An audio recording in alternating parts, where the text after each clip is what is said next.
Welcome back to Nordic Championship and Game 2 between Riptide and Fortress, where Fortress took Game 1 with a cheeky split push strategy. Now it's up to Riptide to turn things around, and what can they do to make this happen? I think they have to be ready for the flex picks that are coming out for Fortress. That is why they were able to execute such a strong comp in game number 1, getting several counter picks in, even getting the signature Rek'Sai for Cesar with the Vladimir Yasuo Echo kind of triple flex. So you need to be ready for that if you're Reptide and have a plan, either banning it out, like banning out the Yasuo, or having something special prepared. Absolutely. And Yasuo is kind of champion that we've been talking about a lot in this tournament. It's difficult to play in a lot of different team compositions because you can also find yourself in a heap of trouble if you fall behind on the Yasuo, but in this situation, that was not the case at all. Yeah, he was able to keep up in the bottom lane pretty much, and then able to just snowball together with the Alistar. That combination of champions works out so well because you rush the Zeke's convergence on the Alistar, and then you're so much of the time you're standing on top of each other, getting the extra big bonus from that item, and then the Yasuo's auto attacks just gets completely crazy, as if it wasn't enough with the reworked and buffed critical strike items. Absolutely. Also, Cesar on his Rek'Sai, he was all over the map, going with the turret dives, going with the multiple ganks in the mid lane versus Addy, and with the immobile Anivia, there wasn't much that Addy could do to handle that kind of pressure. Now it's the Lucian ban for the bot lane, as Fortress now on the blue side and starts off with the picks and bans. Riptide will have an answer here, but what will they do? Are they going to try to go for like banning all the possible split push champions, or is this kind of a different strategy they need to try to utilize on their own side? Yeah, I think that Yasuo is probably the big ban that you're looking for from what happened in the last game. Try to adapt to what happened right there and get ready for the split pushing. You could see that Nifla on the Urgot was actually able to keep up quite well in that 1 versus 1 situation. So what really made the draft go really good for Fortress was the fact that the Flex Picks was able to throw Riptide off. So that's basically what they need to deal with. And they also need to play more according to what their comp wants to be doing with the Elise early on. I mean, he's playing against the Vladimir, super weak early on, easy to gank. You burn his flash level 1 and then never go towards the top lane. That's not something you want to see. No, exactly. That is a big problem we see sometimes in this tournament, that people burn flashes, they do what they're supposed to do in the early stages, and then somehow kind of get lost in the position of the when the opponent jungler. When he goes forward to mid lane, what are you going to do? You try to be around there, and Totless was able to get one good gank off, but then, like you said, he completely forgot about top lane, forgot about the flash that they forced at level 1. Now the Rek'Sai is banned, and so goes for the Jays for the side of Riptide. Sejuani is the big one that's open here, still for Cesar, but the Yasuo, I mentioned it, very strong at the moment, and also a flex pick, which can give you some beneficial lane matchups. Urgot Sejuani here maybe for a Riptide if you want to be going with a very strong big front line and pick some power picks away from Fortress, because we know that Cesar is really strong on this Sejuani if that's what he wants to be going for. Absolutely. You ban the Rek'Sai versus Cesar. Now, for the second rotation, you want to take away his Sejuani as well. And of course, the Urgot is a strong champion. Another strong champion that we haven't seen that much today is the Ezreal, but they're going to go with the Urgot instead for Game 2. Yeah, with only the Lucian getting banned away, Ezreal is really a strong AD carry that is still up there, but he's very heavy on the scaling and up against Yasuo, even if that's, especially if that's Yasuo in the bottom side, you're not going to be having time to stack up double tiers. The game is going to be over before that happens. So going for the scaling AD carries might not be the strongest choice for Riptide. And when we're talking about the more early game focused AD carries, Draven is the big one that's standing out. Lucian, Draven, the two big strong early game AD carries. Lucian getting banned out already. Not saying that Hoy should just randomly pick the Draven, but it would be really exciting to see because it's a strong pick and it's not been picked so far on the streamed games in this tournament. Absolutely. Alistar not going to be available for PlayStation for this game, but PlayStation's signature champion, as his name implies, is the Thresh on his side, something that he could have gone. That Bad Habit played last game did not go too well for Bad Habit, didn't make that many things happen with this champion. Galio instead now being the champion of choice for Fortress, yet again going with these flex picks and picking up the Sejuani. Yeah, that is a power pick for Cesar, as I mentioned. And speaking of flex picks, the Galio is definitely one of those. It's mostly played in the support position in the LCK. We're seeing that being a highly prioritized pick in Korea, not as much in other regions, but can of course still be played in the mid lane, even though it received some quite heavy nerfs but that was from a point of it being perhaps the strongest champion in the game. So still definitely playable.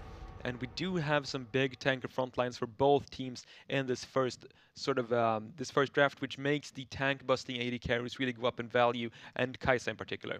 Absolutely. Hoist played Kai'Sa last game. Didn't go that well for this rotation. See Riptide banning away the Vladimir for Linux, as Linux was able to 1 versus 2 both Hoist and Bad Habit at the late stage of game 1. But did you mention it? Kai'Sa still being able to be picked up here. Problem is that with the Yasuo pick, Fortress can go with him wherever they want really in this composition, so they don't know yet if Kai'Sa is going to be another champion that Fortress might decide to pick up and send Yasuo to top or the mid lane. Now, Riptide also, of course, having Ezreal banned against them, another very safe marksman that we've seen a lot of. Yeah, absolutely the case. And with the Yorick and the Vladimir bans, that is them saying that this is not going to be Yasuo in the top lane. They're banning away the top laners for Lineup. So we're going to be happy to see how deep his champion pool is. Still, Sylas is open, has some pretty impactful ultimates to be able to steal here. Actually, with the Alistar ulti, that would be quite fun to see Sylas diving into the backline with those insane resistances that you get from that Unbreakable Will. So kind of look out for the Sylas for Lineups here. Absolutely, and Sylas is a champion that we have seen quite a bit in this tournament.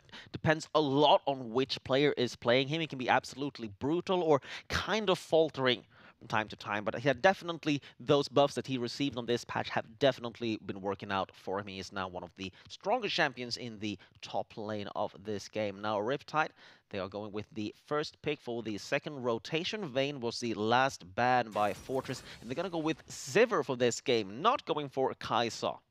Yeah, so Sivir is not going to be having as of an easy time shredding through a Galio and the Sejuani in the front line, but still very strong AD carry, strong all around, provides all of that utility. You got the wave clear as well as an insane amount of damage when it comes to the later stages. Question is, are we going to get to the later stages as we are seeing the Sylas hover here, which, yes, there it is. And now I would suspect we're going to be seeing a blind picked mid laner for Raxon here, but we could also see an AD carry for Jensen Jr. if they want to send the Yasuo to the mid lane.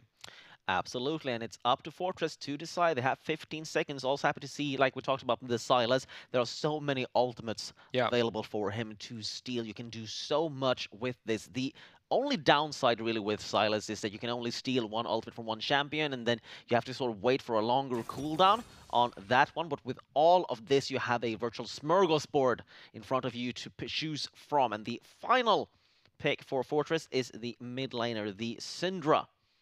And Riptide will have to respond to this. They have the final pick for the mid lane, and we'll see what Addy decides to go with. Yes, Zoe is still open. That's quite a strong pick that can work out pretty well into the Syndra. It becomes very much of a scaled matchup, obviously, with two big burst mages. And speaking of scaled matchups, there's going to be a lot of skill shots thrown down in that mid lane. Absolutely. The Serath. Very mobile, though. We have seen how much Cesar likes to sit in the mid lane. So last game it was Addy on the Anivia scaling up, getting ganked over and over again. Of course, Sejuani doesn't have as strong ganks as the Rek'Sai has in the early stages of the game.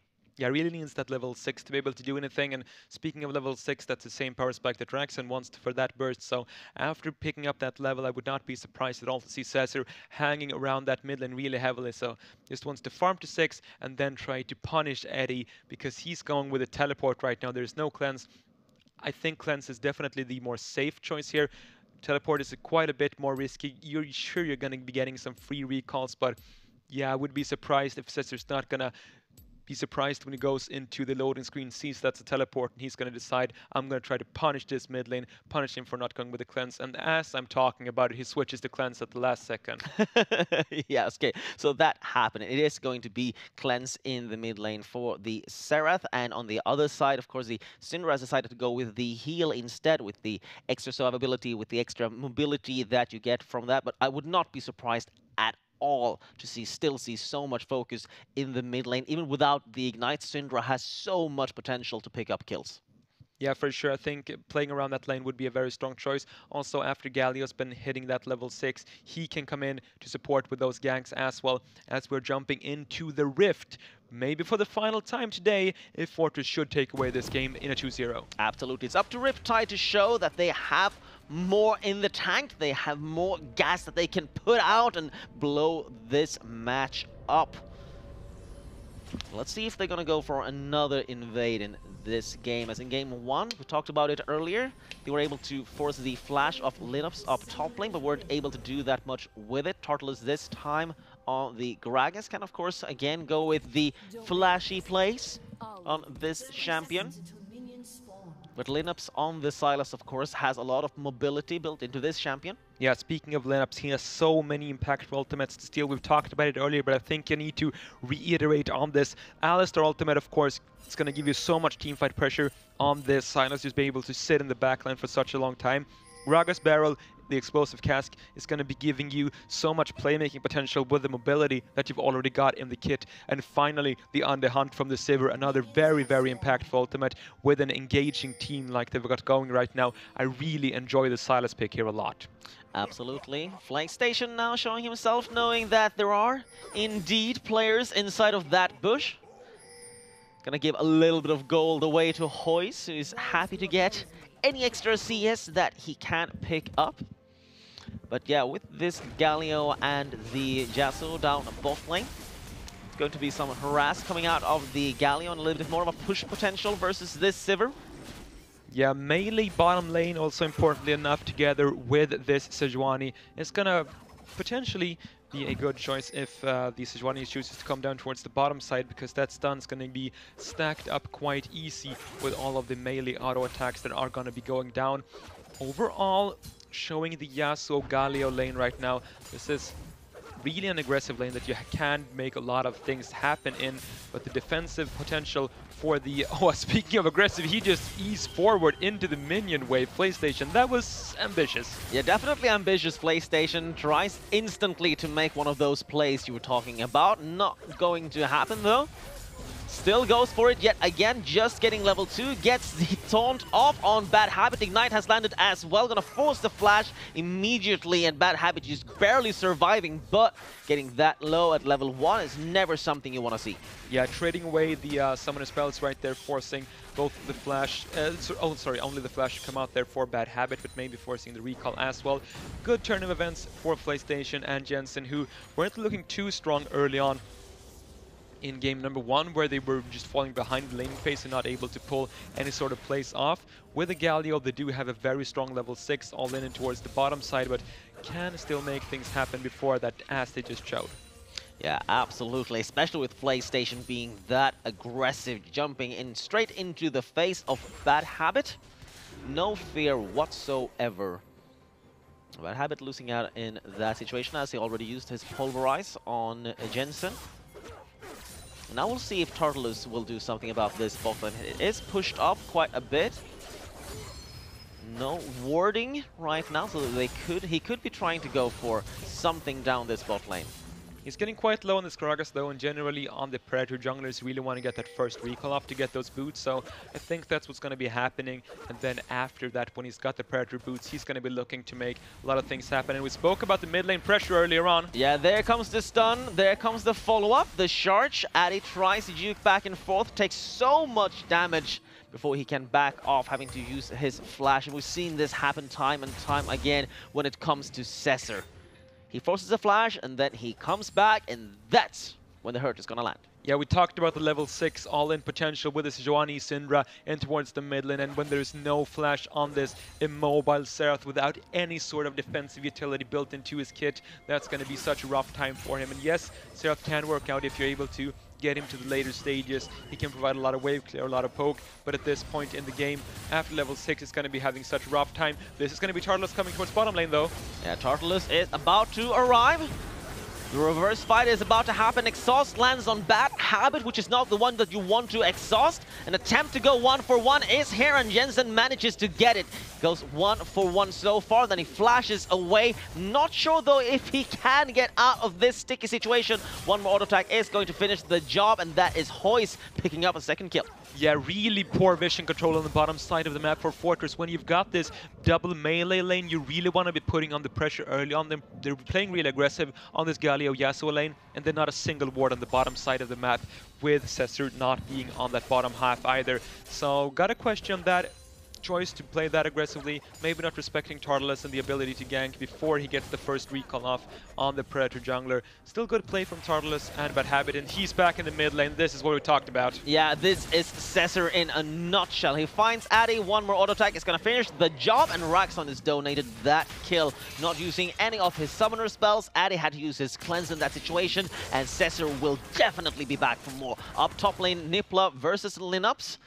Linux taking some damage in that situation, but on this champion, he has the sustain, he has the poke that he needs to keep fighting. So Nipples in a little bit of trouble right now on this. Urgot does not have that much to say when it comes to the mobility of the Silas. Cesar has arrived up top lane as well, so he'll be looking for a chance to go in for a gank here. He's going to first take some of these lost hits in the jungle. Nipla is kind of under the turret right now, so he is difficult to go to gank. Rocks the bone plating right there, so some of the tankiness is going to be going away. No flash available either for the Urgot. And there's the level 6 for Linux. Yeah, and that is the steal of the ultimate. Linux is going to tank this up under the turret. He misses his own ultimate. He's going to tank it for a little bit too long, and Sasser managed to pick up the kill, but not without a sacrifice. Yeah, you can see that this Urgot is really hard to dive, able to land that E onto Linux under tower. So good overall play for Nipple there, being able to hold on to get at least trade 1-for-1, but loses some minions to the tower and does not have the TP to get back. Also got to mention that a key ability there for Linux is the fleet footwork that has been picking up as his keystone. He was quite chunked out earlier, but then as he's just farming up the wave, he gets those heals back over and over. The big difference when it comes to fleet footwork compared to Grasp of the Undying, which is the more standard choice, is that fleet footwork procs on the wave, and that's how he got full HP before the dive commenced. And he's doing well, playing with that keystone up in the top lane. Down bot lane, Hoist is pushing in the mid lane. Addy's taking so much damage here. Comes the ultimate of Cesar. Cesar has arrived, and Cesar has picked up the kill. Tartalus is there, does not have much mana, and he's going to take the heap of the damage from Raxon. Sang, did your phone just ring? Because I think I called that. Level 6 all-in potential from Syndra, and Sejuani is so extremely strong. And Addy, you have to realize this is exactly what's gonna come for you. No summoner spells, falling super far behind on CS, 33 minions at 8 minutes. Cesar is putting on a show here, really giving his mid laners such a large advantage. Absolutely, and Addy's having so much trouble in the mid lane. Falling this far behind also means that he can't really farm safely. So anytime he uses his abilities, he's going to push the wave. He can't clear it up that quickly, so he can't really just push him back out either. Gives Raxon so much. Cesar is back again. Cesar is back. He's always around the mid lane. He's pitched a tent in this mid lane, and Addy finally realizing that he can't do this. He's actually going to turn back now. Instead, going to try to help Tartalus. Tartalus taking so much damage. Cesar, though, has been stunned. Still not losing that much HP, as he has gotten the 2 kills and the 3 assists so far. He's quite tanky on this Sejuani. Yeah, one of the tankier champions in the game, mostly thanks to that passive, forcing Tartalus out of this jungle. And with the mid lane priority that they've got such a huge advantage there with Raxon versus Addy. Cesar is using that in a big way. You don't only need to go for Addy over and over again. You can also choose to go invade the top side of the jungle and go for the top side tower dive here. Did see what happened last time though. Urgot can be quite tanky, and this is an Ocean Dragon getting taken by Riptide. Yeah, Riptide is going to make sure they get this objective, while Nipla knows that Cesar is around top side. And Cesar is simply going to take his own side of the jungle. Not too worried about this. On the Hunt has been used. Flash forward, gonna knock PlayStation up in the air. Wind Wall is going to block some of that damage. Flash forward with a lot of CC. Will not be enough though to be able to get everyone out safely, as Tartarus was the one to go down in that. A big ultimate, although Jensen was a little bit too low to make anything happen with it except getting that one kill on Tartarus. That's a very smart play on the map for Riptide, actually. When you're falling this far behind, you really don't want to be contesting the enemy. So you did see that Fortress put all the resources towards the top side of the map. And if you're even, you can make the choice to say, okay, we're also going to commit to the top side of the map, try to fight this 3v3. But when you're this far behind, I think it's almost always the correct choice to say, okay, we're just going to be doing something on the other side of the map to get the Ocean Dragon, and then a good explosive cast from Tartarus, make sure they can get the double kill as well. So even though they're falling really far behind in the mid lane and on the top side of the map, you're still keeping up on the bottom side. Absolutely. Using a lot of summoner spells and ultimates in that exchange, though. We'll see what happens with that, if that is something that Fortress can capitalize on. But Riptide picking up a lot of gold in the bot lane. Having the 2 kills on Hoist is really important for them, as I believe we talked about Addy and Hoist being the 2 main players on this roster. Addy is falling behind quite a bit, which means it's up to Hoist to carry this game if Riptide wants to get out of this game alive, I want to say, as they are already behind 1-0 when it comes to the matches. Yeah, he's got a pretty decent lead on this Sivir already, about 400 gold ahead when his team is 2k gold behind. So he's definitely the shining light for the team. And with Sivir and Xerath, you have such an insane amount of wave clear. It's going to be very hard for Fortress to ever put down some sort of a siege in the 5 versus 5 situation. Instead, they're going to be looking to split the map, to split up the team of Riptide. They do have both the Sylas and the Yasuo who can go into the side lanes, and then Galio who can always join either one of them with that ultimate. So that's going to be the game plan for Fortress, because if they try to siege down Riptide, the immense wave clear is just going to make that impossible. Absolutely, but here comes the fight. Bad Habit is the main focus, and Gold Ultimate on Tartarus is going to stop him in his tracks. The taunt is only going to hit one, and Nipla being the main focus right now. Everything goes down, and Nipla is the one to be bursted. No follow-up from a Riptide. They are not in position. Everyone was split up in that fight. Yeah, you can see the Syndra ultimate there really putting down a lot of hurt when you're this far behind on reaction. There's no real MR onto Nipla there. This could even be the dive for Cesar and Lenup should they want to go for this. That would be very confident though, but they're starting to bring down Raxon, so they could very well go for this. Misses the explosive cast though. Absolutely. Lenups tried to make something happen with the ultimate that he stole, did not.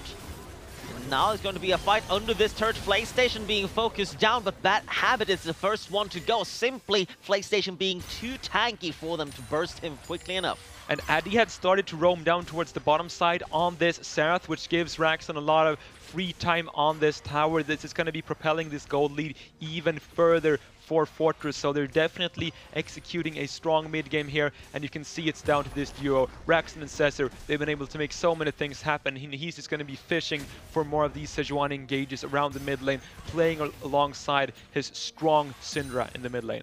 Absolutely. Ad is so far behind. He is 60 CS behind 13 minutes into the game. He has yet to finish a single item. He's stuck on the Amplifying Tome and the Sapphire Crystal. So he can't do that much. His Arcano Pulse doesn't do much damage on the way without any items to help him. So he struggles to farm even now. Down in the bot lane though, Jensen is not struggling to farm at all. He's up in CS even on Hoist. So that gold lead that Hoist had, I think, is starting to be evened out now. Which means that Riptide really needs to make something magical happen right now. This is a repeat of game 1. They are slowly falling behind as Fortress are just getting whatever they want on the map and starting to play this style that they like.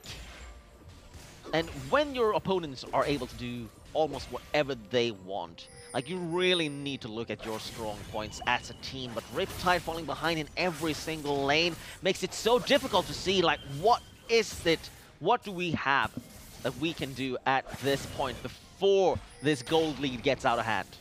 think they have a lot of champions that are strong at buying time. I mentioned the wave clear from Serath and Sivir makes it very hard to siege against them, so they can just hold on to the towers unless they get caught out randomly in their own jungle. Yeah, this is a catch on Bad Habit, and look at him, even though he uses his ultimate, he's not tanky enough in the mid lane. A lot of focus on Raxon. Tatralos going golden, but Raxon still being alive, still being healthy, getting the stuns off, forcing the flash from Addy, and getting away with the kill. A good flash up top, and it's going to keep Nippla alive. He's going to try to turn this around on Linux again. Nippla with a little bit of HP left, with the shield, is going to stay alive in this fight, but Linux is just too far ahead right now, flashing forward, getting Nippla up in the air, and finishing the job. That's a clean Silas combo for Linux, and Fortress are starting to run away with this game. Will secure the Mountain Dragon as well. This is looking very hard for Riptide. As I said, they can buy a lot of time, but I don't think that Fortress are going to allow them to happen. And when you're this far ahead, you can even start to look for the tower dives with a Sejuani Galio. You don't have the insane tower diving potential that you had last time around, but still you have some tanky champions and the Hero's Entrance on top of that. Yeah, absolutely. The problem is there's so much mobility on Fortress team, and Riptide are struggling to find any point where they can have a numbers advantage. He's trying to get some CS in the mid lane, still being 60 CS behind, finally starting to stack up some AP at least, so Addy can now push the wave and try to find somewhere where he can roam. No objectives on the map they can take at the moment. Rift Herald is up, but it is not an objective that they can do that much about. And look at the range also from Raxon, just with that Scatter the Weak combination that he has, still so much damage on Addy. Yeah, but look at the wave clear. Addy is just staying safe underneath that tower. I think that Fortress needed to keep the pressure up on towards the mid lane. They had the potential to go for the dives there. It's going to be rotating towards the top side and take this tower instead. So, of course, they do still have a large lead in terms of gold, in terms of map pressure. But I've said it before, Sivir and Serath can buy a lot of time. And this is what they are doing right now. They're just keeping these waves pushed.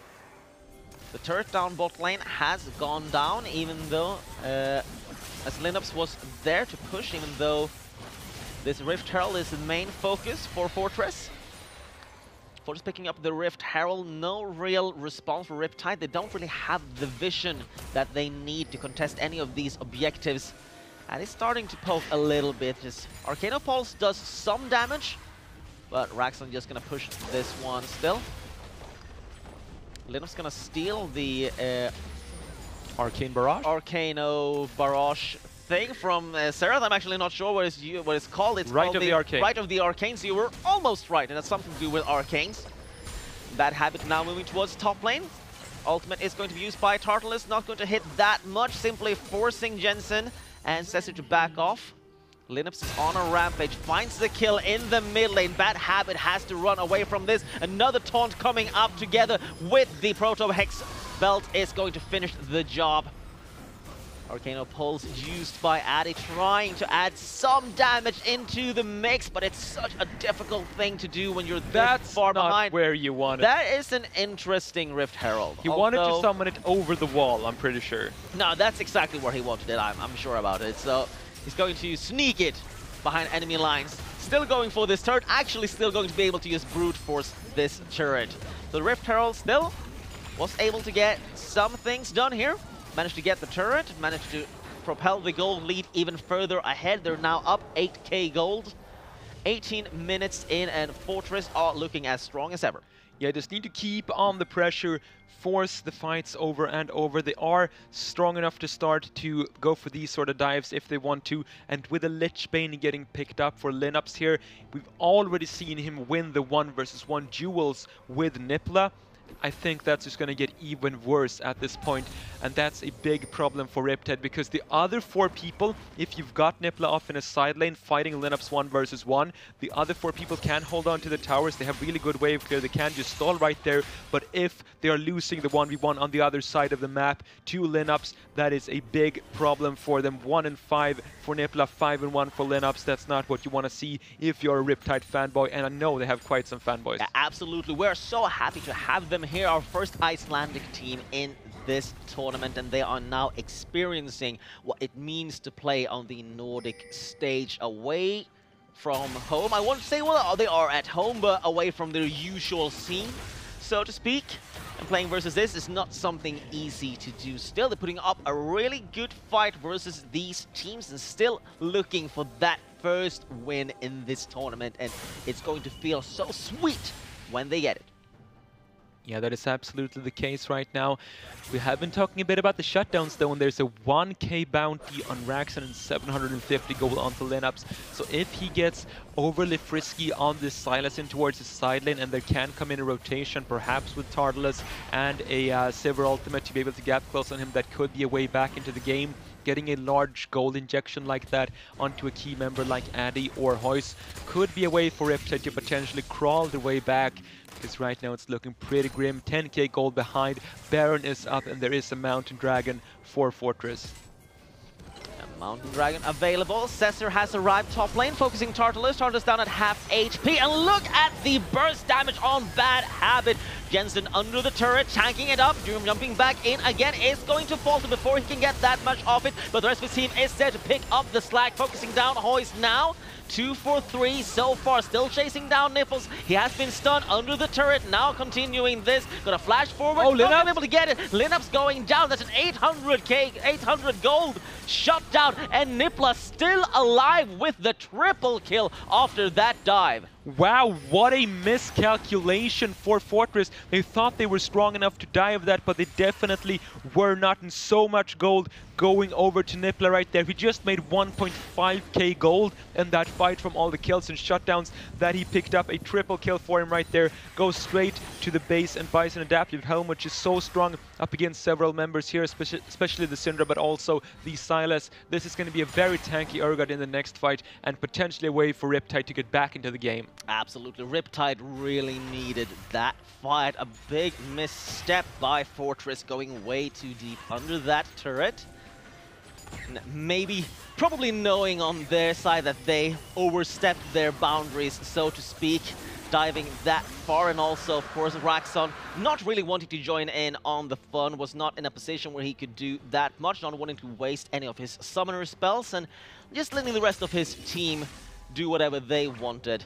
Still, it's a pretty huge lead in gold for Fortress. They're now eyeing the Baron, but having that much gold back in the hand of an Urgot is always so important for your team.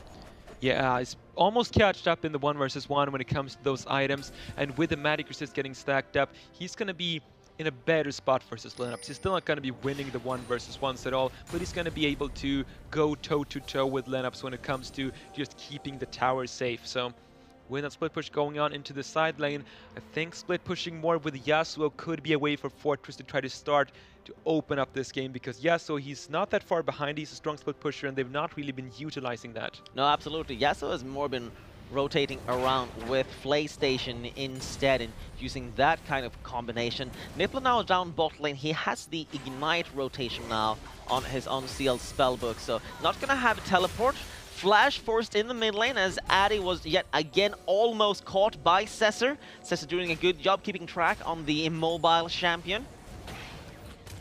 Although Addy is actually starting to hurt a bit. This is a good thing to see for him. He's finally gotten his core items here. He's finally starting to be able to handle these waves, but also look at Raxton CS lead. Yeah, that is a Flame Horizon in the mid lane, more than 100 CS ahead. But you called it, Oblivion Orb plus Sorcerer's Shoes gives you so much magic penetration. Speaking of magic penetration, Bad Habit forced to use the ultimate there to get away from all the magic damage. Yeah, absolutely. Unbreakable will instantly used as soon as he was hit by that Dark Sphere and Scatter the Weak combo. But Baron is about to be started. I think that Jensen already started it, yeah. So Jensen is already on it. That's the 4-man Baron, Raxon on the side. Remember, there is a Mountain Dragon, so this is going to go down pretty quickly. We have to turn, though, if Riptide wants to go for the fight. Are they just going to be going for the steal? Tartalus wants to try a little bit of a preemptive, but not enough as Tartalus goes in way too late. It's already gone. The right of the Arcane is used to pick up the return kill on Jensen. Fight is still going to start, and in this, the focus is down on Addy, and Addy goes down quickly. And Nifla doing what he can with this. He managed to get the shot down on Raxon. That's his third shot down this game. PlayStation coming back in together with Linux. Linux with a double kill. Now he's going ham with this Lich Bane. Now turning on Bad Habit, who does not have his ultimate. He is going to fall. Sessa picks that one up, and Nifla has to run away. The sole survivor on his team. Not a terrible fight for Riptide, but they're just too far behind in the gold count. You can see Linux, they're super far ahead in terms of the items with the Lich Bane, just putting out so much consistent damage. Also a good use of the explosive cask to keep the Baron safe and stopping the Baron steal from going down for Tartarus. Gotta say that Fortress not looking like a super solid team, but they're still doing what they want to. Only real scary thing though was a 1k gold shutdown going over to the same guy who got pretty much all the other shutdowns. Nefla right now has gone from 1-5 on the Surrogate to 6-5. He is pretty big. With all of this gold funneling into him, it's going to be very tanky. Yeah, absolutely. Also, Hoist isn't that far behind. He has farmed up quite a bit. He has gotten a lot of assists on these shutdowns as well. So he's sitting on about 10k gold. It's not like he's in a strong position, but it's not super bad either. And Jensen is going to just jump in and make sure that he gets this fight as well. 1 versus 3, not for that long. Oh. The flash used by Tartarus is going to hit a wall and not going to be able to get over it. Also, the Soniasin didn't use it, so Tartarus not having the greatest game here on this Gragas. Yeah, absolutely. And not sure though if the Sonias would have helped him that much in that situation. He was on the wrong side of absolutely everything. So maybe holding on to that Sonias as the respawn timing isn't that long. Maybe wanting to try to do something with it when he respawns. This turret is open for business as there aren't enough members of Riptide here to keep it alive. Linux jumping forward, and here comes the ultimate focus now on Nifla. Nifla though is very tanky. He can't take all of this punishment. Bad Habit as well on the front line, but is there any follow-up really with the damage? Not at all under this turret, chasing this down. Linux goes golden to stay alive during this, but Nifla dominating as Jensen tries to chase him down. A heroic entry forcing forward, but PlayStation not gonna hit anything. Cesar still there on the front side. This inhibitor turret has finally gone down even after that fight, as Hoist did die during that engage. Yeah, Nifla is really the one that's saving Riptide right now. He's keeping them in the game for at least a few more minutes because of his immense tankiness. Cesar thought that he found the engage, but Adaptive Helm plus, what's that, like 3000 HP onto Nifla, that's very hard to chunk through. Still though, gotta say it's looking like a very strong situation for Fortress. Not only did they open the bottom inhibitor, which is very strong when the Baron's gonna be respawning in not too long of a time. Linux also picked up a Magi Soul Stealer before that fight, and now has 20 stacks. Oh yeah, 20 stacks on the Magi's Soul Stealer, 27 minutes into the game. Linux is an absolute monster right now. Of course, if they again overstep their boundaries, if they could be another shutdown for Riptide, it could still be a lot of gold and also a lot of battle stats going away for Linux, so that's a little bit of a double-edged sword on him right now. Nifla has been, like you mentioned, like the key player right now for his team. So Nifla can steal, Linux can steal any ultimate but the Alistar one right now, so I'm interested to see what it's gonna go for. I think the Hunt is actually a very strong ultimate ability that he's not been stealing so far, has preferred to go for that right of the Arcane or the Explosive Cask, but can choose freely except for the Unbreakable Will when it comes to the next fight. Still gonna be pretty hard to kill because of his immense mobility, healing, and not to mention the Sonias. Yeah, absolutely. He has the Sonias as well off cooldown. In a few seconds, is instantly going to use the right of the Arcane to try to poke Hoist just a little bit. An attempt also to scatter the weak, trying to capture Hoist off guard. Not going to hit anything with it. It's quite difficult when you don't have the vision and your enemy team. You can just simply just move around to avoid you. Flash attempt around for the Galio. Not going to use it. The minion wave is pushed quite quickly with this composition, as you talked about. The Sivir and the Seraph can slow this game down. But right now, there's a lot of super minions to be handled down the bot lane. And it might look weird to some new people seeing Silas steal the right of the Arcane, just using it randomly, seemingly randomly, but this ultimate has a very short cooldown with level 16. Right now it's 10.5 seconds. Then of course there's a long cooldown from when he can steal the ultimate from the same person, but that's the proper choice for the Lineups. He steals the right of the arcane, uses it, and then immediately walks up and steals the Unbreakable Will from the Alistar, so he's going to be extremely tanky in the next fight. Yeah, he can go for this, definitely, although going for it is Nipla, now godlike, getting so much damage off. The ultimate though from the Sejuani is not going to hit anything but the air, but Jensen going in, a little bit too deep there as he is bursted instantly. Now focusing on Bad Habit. Bad Habit has gone down as Rexon is now the one that carries his team. Lineups also on the side of this, still healthy HP, still can go for something here. It's going to jump over this wall, flashing forward, catching Addy. Addy flashes away, manages barely staying alive. Hoist is still here as well, and that means that Cesar and Lineups will have to back out of there. Yeah, you can see Lineups now with the Gavion Death stolen from the Urgot as well, so he has so many ultimates. Raxon also still has that unleashed power to be able to burst somebody down.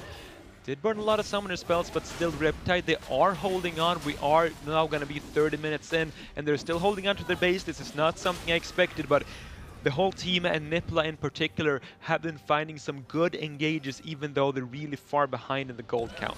Absolutely. Being far behind in this situation when Fortress is just forcing these fights under your turret means less in that situation, especially also since Fortress are getting a bit sloppy in these fights, going in one by one. Jensen going in solo in that last fight. He got some damage off and then instantly was bursted, as when he used his ult, he can't really move around to avoid any of the following damage. Hoist actually deals a lot of damage at this point as well, so he's starting to become strong. He's level 16.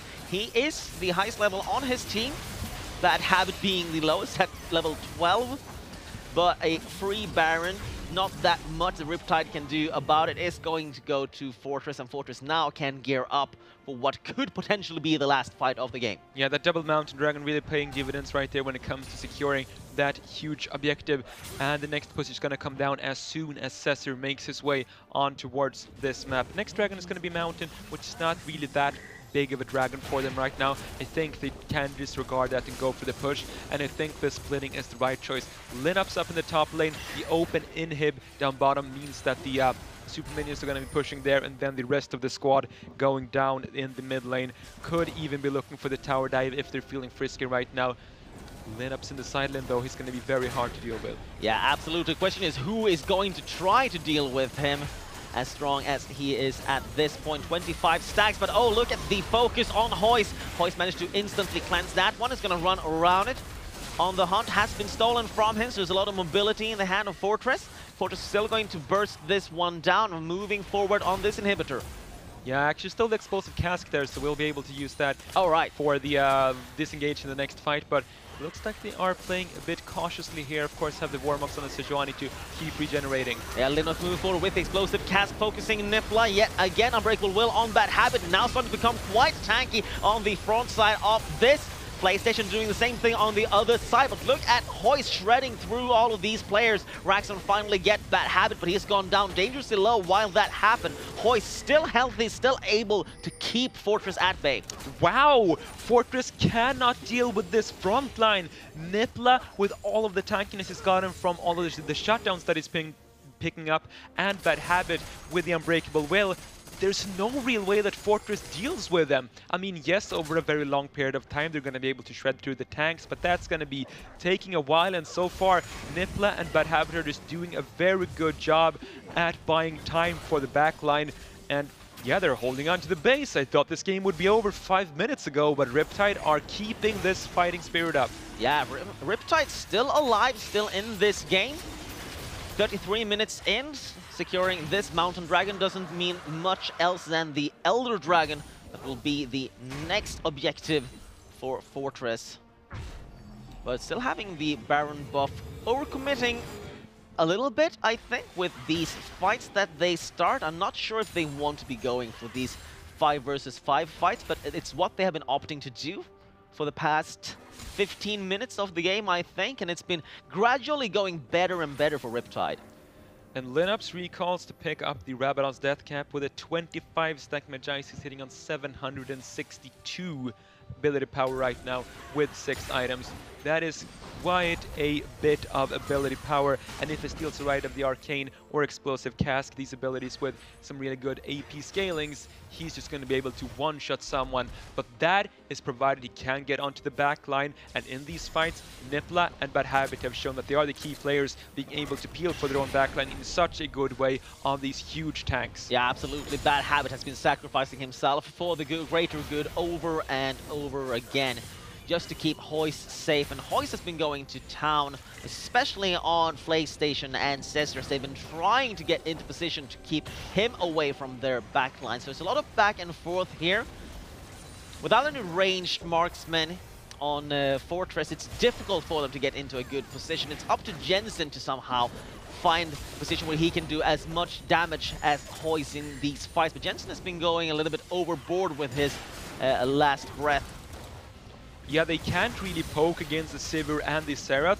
They can't really engage into the front line of the Urgot and the Alistar. What they have to do is keep up the split push, drag the team of Riptide apart. But because everything is going on inside the base of Riptide, they can respond to this in quite a safe way. So Riptide are holding on. There's not that much that Fortress can do unless they want to try to find that hard engage. But it's all going to come down to Bad Habit and Nipla peeling for the squishier champions. Yeah, absolutely. And Hoist staying so far back now. There are so many things that he needs to be worried about. So much CC. He has his Quicksilver Sash building his Last Whisper. Now can go for Lord Dominic's Regards.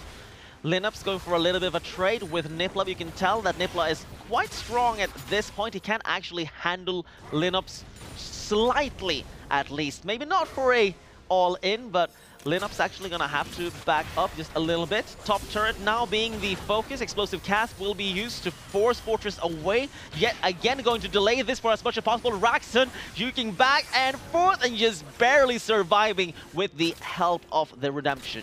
That was very important. Linux, he does have the Lich Bane, so can shred through this inhibitor quite quickly, but needs to run away, has to be careful of Nifla. And this is so impressive to me. It's a 6-item full AP Sylas with 25 Magi stacks, and he has to run away from Nipla. He cannot deal with this Urgot. Yeah, Nipla is the one keeping him at bay. He's the only one being able to handle Linux right now. And Linux with all of this, of course, doesn't have any tanky stats, so he needs to be a little bit careful with this Sylas, especially since he doesn't want to lose all of those stats on his Soul Stealer. But Baron is 20 seconds away from respawning. All inhibitors are up. So Fortress now need to decide how they're gonna play this.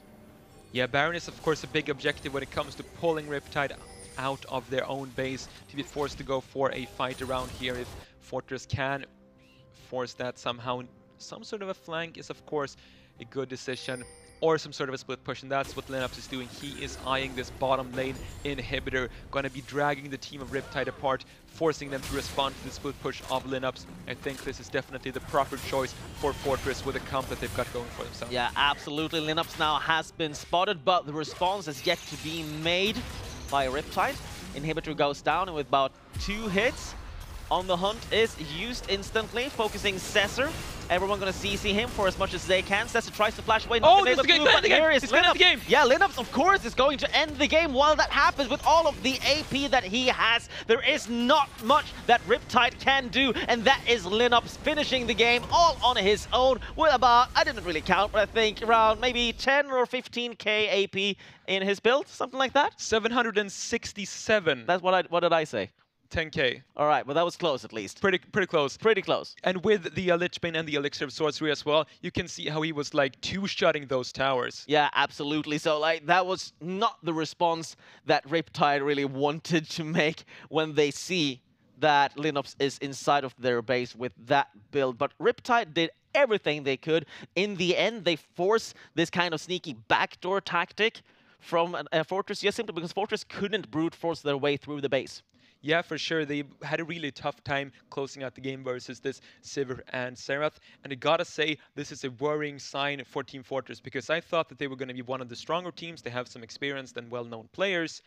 But if you have a 10 to 15k gold lead against Riptide, who are looking like the weakest team in the league so far, and you're not able to finish out the game for like 15 minutes when you've got that big of a gold lead, that is a worrying sign for sure. Absolutely. Fortress needs to step it up in their up and coming games. But for now, that was all the games we had tonight. And that was some amazing series we have been watching. So we want to thank you for sticking it out with us and see you guys next week.